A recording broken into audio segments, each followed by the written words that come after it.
નમસ્કાર દર્શક મિત્રો, હું શીતલ મહેતા ન્યૂઝ ઓફ કચ્છમાં આપનું સ્વાગત છે। જોઈએ આજના સમાચાર। કચ્છ જલધારી સેવા સંઘ દ્વારા 26 તળાવોનું નવીનીકરણનો પ્રોજેક્ટ ચલાવાય છે। 16 કામ પૂર્ણ થયા।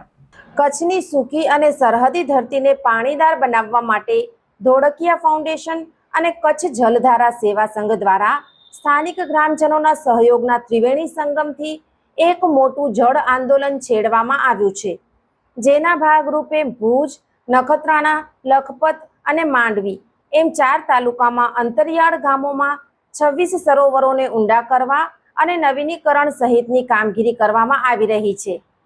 આ પૈકીના 16 સરોવર અને જળ મંદિરોનું નિર્માણ અને ઊંડા ઉતારવાનું કામ પૂરું થઈ ગયું છે, જે આગામી ચોમાસામાં હિલોડા લેવા માટે તૈયાર છે। 10 તળાવના કામો પ્રગતિ હેઠળ છે। 11 હિટાચી અને 22 હાઈવા ટ્રકો જેવા ભારે મશીનો દ્વારા યુદ્ધના ધોરણે કામ ચાલી રહ્યું છે। આ પ્રોજેક્ટની સૌથી મોટી સફળતા એ છે કે તેમાં જે તે ગામના લોકો હોંશે હોંશે શ્રમદાન અને સહયોગ આપી રહ્યા છે।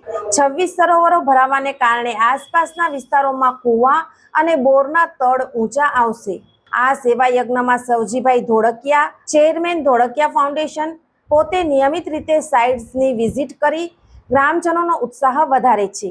કચ્છ જલધારા સેવા સંઘના કેશુભાઈ ઠાકરાણીની સાથે પ્રભુભાઈ માકાણી સ્થાનિક સ્તરે સંકલન અને સામાજિક સહયોગનું નેતૃત્વ કરે છે।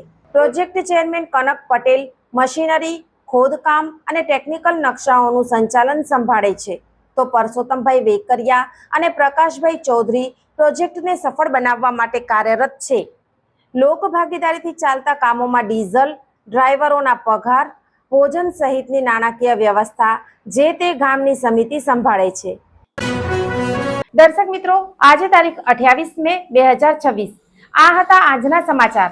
આવતીકાલે ફરી મળીશું, ત્યાં સુધી મને રજા આપશો। નમસ્કાર।